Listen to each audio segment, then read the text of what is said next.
All right, believers. It's your brother JD Nija. All right. Well, man, everywhere I look, I'm finding. This is JD Nija, Word of Truth, Jeff Deloach, coming to you from beautiful Sierra Mobile Home Park. This is my room, my bed. Yeah, I'm in my room. But anyhow, I'm in the Bible is where I'm in. So, okay, a lot of people, you know what's interesting about the Bible is people will read the Bible and they take it in a carnal way. And I'm not trying to be a jackass or a smartass or a spiritual guru or anything like that. I'm just saying the safest way, one of the safest ways to read the Bible is to read it backwards to a certain extent. You have to, what do they call it? You have to backward engineer it. So the big question of the day, I'm not going to make this long. I have a couple more videos to upload. But I'm going to throw this in between there so that you have something to chew on before you move on to the next rant, because I really got going on this whole, what was it today? The, the water, the heavenly water, the rock. What's the rock? What's the Old Testament and New Testament? They're bound together. And I went into that and I talked bad on some of these idiots, and I don't feel bad. At the very end of the videos, you'll see where Isaiah totally comes up alongside me and says, "That's fine. The Holy Spirit covered me, even though I was getting a little rambunctious. At the end of the day, I'm not afraid." So anyway, the big story of the day is the rapture, the pre-trib rapture, and all this talk about, we're gonna go up and meet the Lord in the clouds, and then everyone else is gonna have to stay here, and they're gonna have to suffer wrath. We're not gonna have to suffer wrath, and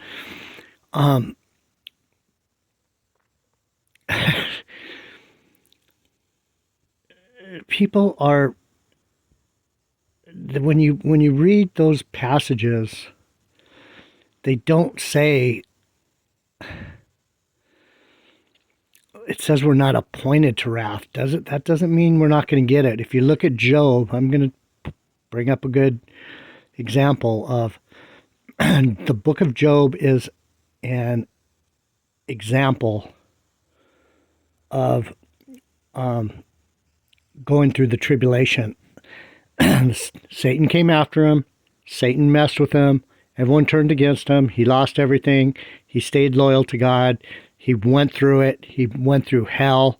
He went through hell. He went through hell. And then when he was done, he went through some more hell. And he went through tribulation. And then he went through tribulation. And then when he was done going through tribulation, he went through some more tribulation. Then he went through trials. And he went through some more trials. And then he was done with trials. He went through some more trials. And then at the end, he was redeemed. Read the book of Job again, and you'll see poetic metaphor for how we are supposed to walk with Christ.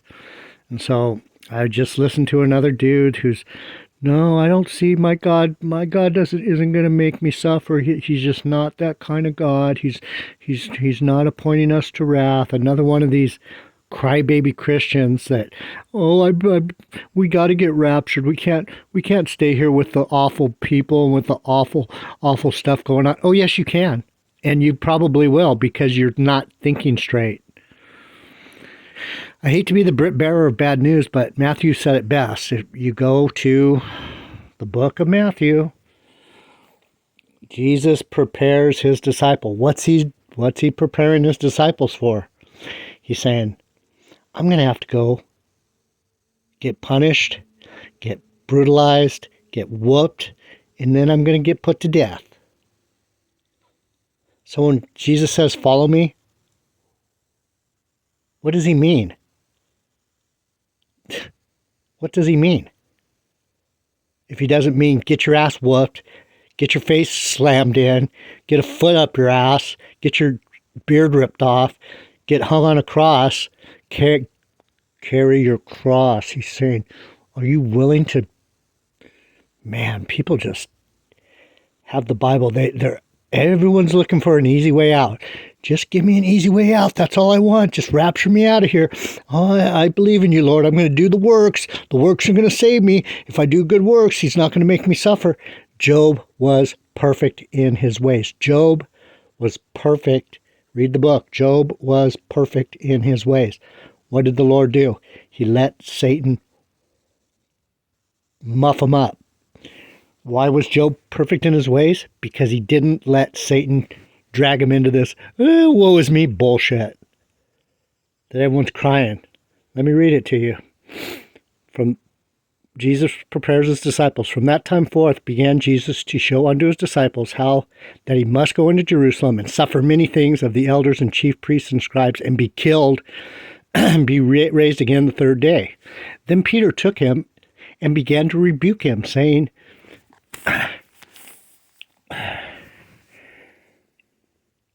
be it far from me, Lord, this shall not be unto you.